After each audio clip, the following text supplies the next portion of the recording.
Markets in Europe are trading lower this morning, with the UK's FTSE 100 index currently down around about 20 points. The DAX in Germany off around about 55. And the Euro Stoxx 50 index trading lower by around about 22 points. In the currency space, the dollar is beating its rivals, picking up some steam. And when it comes to the commodities area, gold is lower by around about $12, and core government bonds are also trading lower. Good morning. I'm Ishaq, Siddiqi, and welcome to your daily market bite. I'm going to give you guys a quick idea of what's going on in financial markets today. So overnight in the US session, or during the US session, we had the release of the Federal Reserve meeting minutes, in which we saw the Fed outline what they discussed at the last policy meeting in the month of October. And in this meeting, the Fed, of course, held interest rates steady and also refrained from cutting their quantitative easing program as expected by the market. Now, interestingly, in these minutes, there was nothing new or fresh in terms of tapering, if we're going to see any tapering or not in December. The key here is that the Fed still expects some sort of tapering to ensue in the coming months. That could be any time, that could be possibly in December, or it could be sometime in March, which many people in the market believe that March is probably going to be the most likely possible time for the Fed to start tapering QE. That doesn't mean that tapering is off the cards in total. Again, everything is very much dependent on economic data and the performance of the US economy.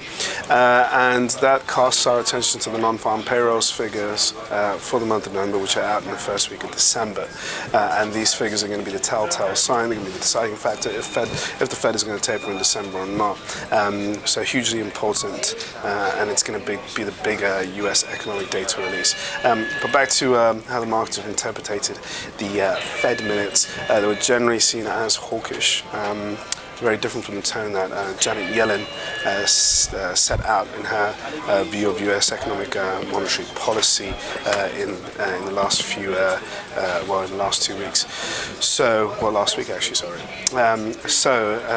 Now it's a case of investors showing a bit of hesitancy and reluctance until we get a little bit more information on the U.S. economy, so we can make a more educated guess as to what the Fed is going to do next. And again, it's all going to be focused on U.S. economic data. Later on today, we've got PPI from the U.S., initial jobless claims for the week, and we also have the Philly Fed survey.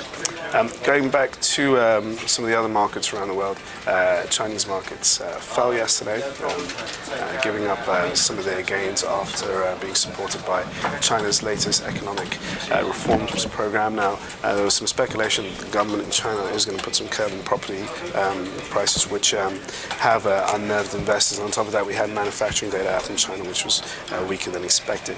Over in Europe, we've got our own issues, of course. We've had the reading for the Eurozone PMI services and manufacturing activity.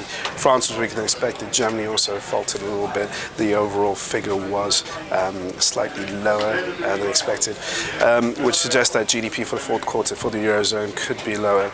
And again, that fuels some of the worries about the health of the overall 17-block nation economy. Other than that, I've got nothing else to say. So I will see you guys tomorrow, and I'll let you know what's shaking then. Look out for tomorrow. It's going to be big for the German side. We've got the GDP figures and the IFO survey. Cheers for watching, people.